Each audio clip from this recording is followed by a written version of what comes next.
தீ விபத்தால் கடுமையாக பாதிக்கப்பட்டுள்ள சென்னை சில்க்ஸ் கட்டடம் இன்னும் சற்று நேரத்தில் இடிக்கப்பட உள்ளது. இதற்கான ஆயத்த பணிகள் மும்முரமாக நடைபெற்று வருகின்றன. இடிப்பு பணிக்காக பிரத்யேக இயந்திரம் ஒன்றும் வரவழைக்கப்பட்டிருக்கிறது. இன்னும் சிறிது நேரத்தில் இடிப்பு பணி தொடங்கவிருப்பதாக அங்கிருக்கும் நமது செய்தியாளர் சுப்பிரமணி தெரிவிக்கிறார். கூடுதல் விவரங்களை அவரிடம் கேட்டு பெறலாம். சுப்பிரமணி, தற்போது ஆயத்த பணிகள் எந்த நிலவரத்தில் இருக்கின்றன? எத்தனை மணிக்கு இடிப்பு பணி தொடங்கும்?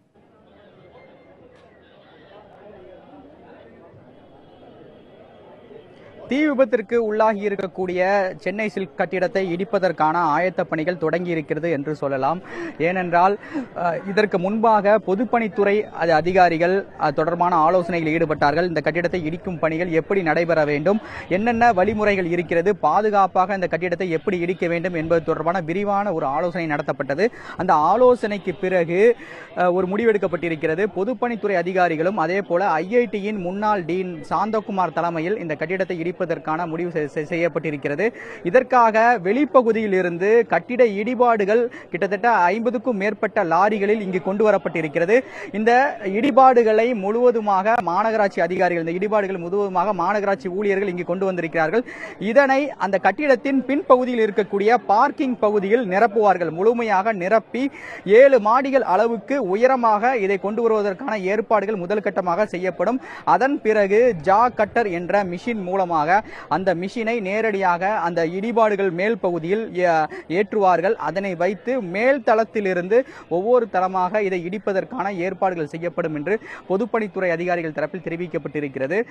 குறிப்பாக இந்த இடிபாடுகள் இடிக்கப்படும் போது போதிய பாதுகாப்பு ஏற்பாடுகளை காவல்துறையினர் செய்திருக்கிறார்கள். இந்த தீ விபத்திற்கு உள்ளான கட்டிடத்தின் அருகில் இருக்கக்கூடிய 10க்கும் மேற்பட்ட தெருக்களுக்கு காவல்துறையினர் வாகனத்தில் சென்று ஒலிபெருக்கி மூலமாக பாதுகாப்பான பகுதிக்கு செல்லுங்கள், இந்த கட்டிடம் இடிக்கப்பட இருக்கிறது, அதனால் யாரும் இங்கே வர வேண்டாம் என்று அறிவுறுத்தி இருக்கிறார்கள். அதே போல போக்குவரத்து மாற்றமும் இந்த பகுதியில் செய்யப்பட்டிருக்கிறது. இன்று காலையிலிருந்து அந்த போக்குவரத்து மாற்றம் அமலுக்கு வந்திருக்கிறது. தற்போது பொதுப்பணித்துறை அதிகாரிகள் அந்த கட்டிடத்தை இடிப்பதற்கு பார்க்கிங் பகுதியில் சென்று தற்போது ஆலோசனையில் ஈடுபட்டுக் கொண்டிருக்கிறார்கள். சுப்பிரமணி, இந்த பணி நிறைவடைய எத்தனை மணி நேரம் ஆகலாம் என்று எதிர்பார்க்கப்படுகிறது?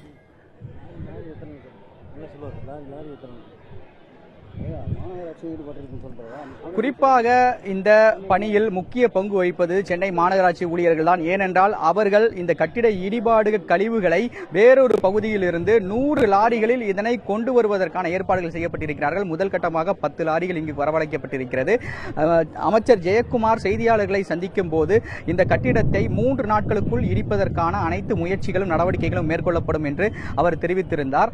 ஆனால் தற்போது ஆயத்த பணிகள் மட்டுமே நடந்து கொண்டிருக்கிறது.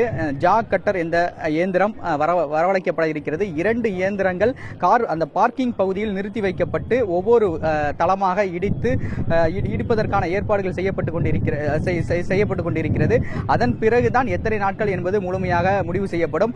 அதற்கு முன்பாக அந்த 7 மாடி கட்டிடம் இடிப்பதற்கு முன்பாக முன்பகுதியில் வலைகள் அமைப்பதற்கான வாய்ப்புகள் இருப்பதாகத்தான் பொதுப்பணித்துறை அதிகாரிகள் தரப்பில் தெரிவிக்கப்பட்டிருக்கிறது. அதற்கு என்னென்ன வழிமுறைகள் செய்ய வேண்டும் என்பது தொடர்பாகவும் அவர்கள் ஆலோசனையில் ஈடுபட்டு வருகிறார்கள்.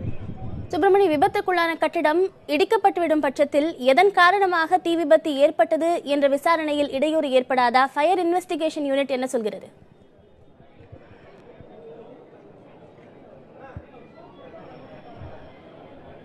இந்த தீ விபத்து தொடர்பாக முதல் கட்டமாக மாம்பலம் போலீசார் வழக்கு பதிவு செய்திருக்கிறார்கள்.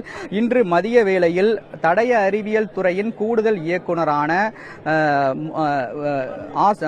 ஜோசப் அவர் வந்திருந்தார், அதிகாரிகளோடு வந்திருந்தார். வந்து முழுமையான இந்த தீ விபத்து தொடர்பான தடயங்களை சேகரிக்கும் பணியில் அவர்கள் ஈடுபட்டார்கள். அதன் பிறகு காவல்துறையோடு அந்த அதிகாரிகள் ஆலோசனையில் ஈடுபட்டார்கள்.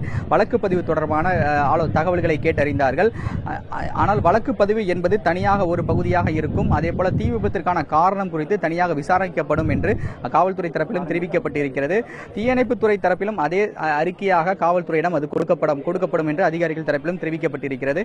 மேலும் இந்த தீ விபத்திற்குள்ளான கட்டிடத்தை இடிப்பதற்கான ஆயத்த பணிகளும் தொடங்கியிருக்கிறது. ஆனால் முதல் கட்டமாக அங்கு ஒரு ஆலோசனை கூட்டம் நடந்து கொண்டிருக்கிறது அந்த பார்க்கிங் பகுதியில். அந்த முடிந்த பிறகு இந்த இருக்கக்கூடிய கட்டிட கழிவுகள் முழுவதுமாக அங்கு நிரப்பப்பட்டு அதன் பிறகு இடிப்பதற்கான வாய்ப்புகள் இருப்பதாக அதிகாரிகள் தரப்பில் தெரிவிக்கப்பட்டிருக்கிறது.